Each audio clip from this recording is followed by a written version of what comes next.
Le culte pur a-t-il disparu? Une réflexion personnelle sur la mission des apôtres et l'histoire de la chrétienté. Depuis 2000 ans, des millions de chrétiens lisent les mêmes évangiles et prient le même Dieu. Pourtant une question demeure.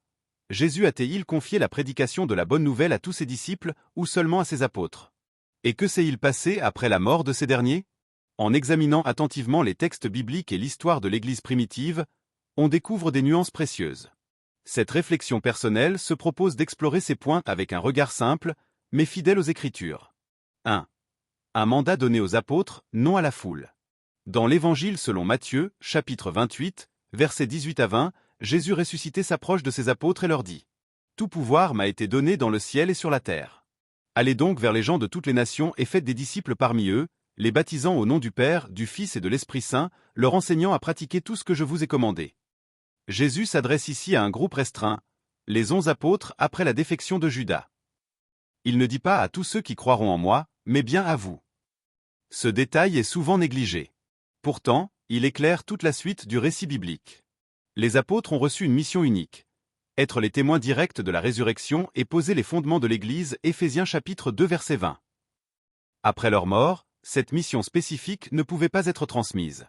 Paul lui-même, bien qu'apôtre né hors du temps, insiste sur le fait qu'il a vu le Seigneur, 1 Corinthiens chapitre 15 verset, émoticône, n'en croyant pas ses yeux. Le cercle apostolique était clos. 2. La disparition du culte pur après les apôtres, contexte historique. Le livre des Actes et les Épîtres nous montrent que, dès la fin du 1er siècle, des problèmes graves ont surgi.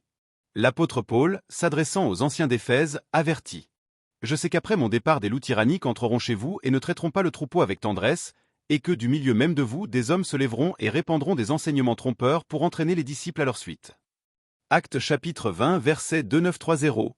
Cette prophétie s'est réalisée.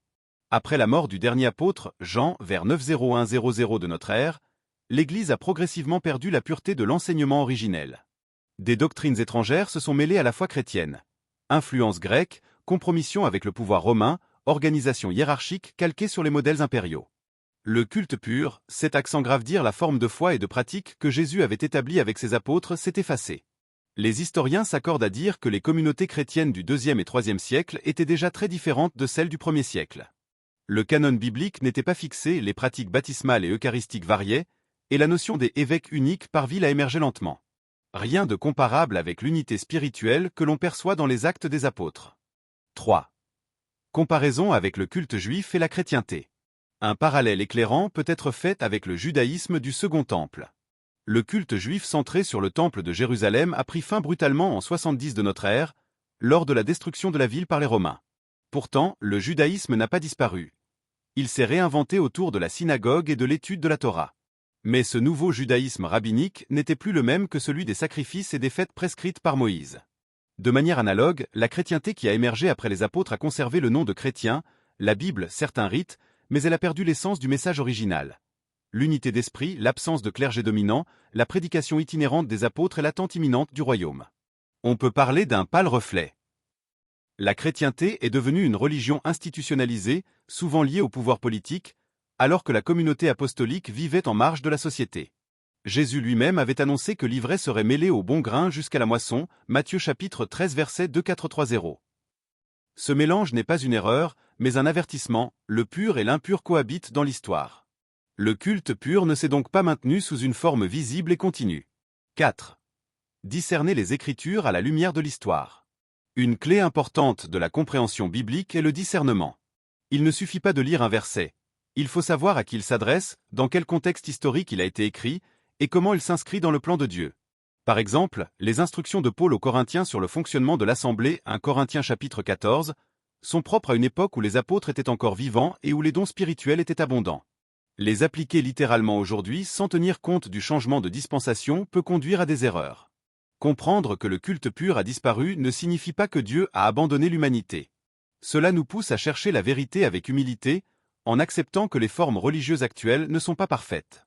Le véritable trésor n'est pas dans une organisation, mais dans la relation personnelle avec Dieu par Jésus-Christ. 5.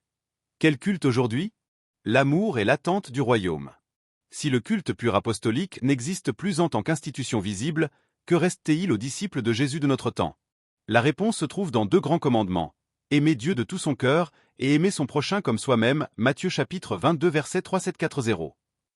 Jésus n'a pas donné une liste de rites à observer, mais un esprit d'amour qui dépasse les formes. Le vrai disciple attend aujourd'hui le retour de Jésus pour rétablir toute chose, Actes chapitre 3 verset 21.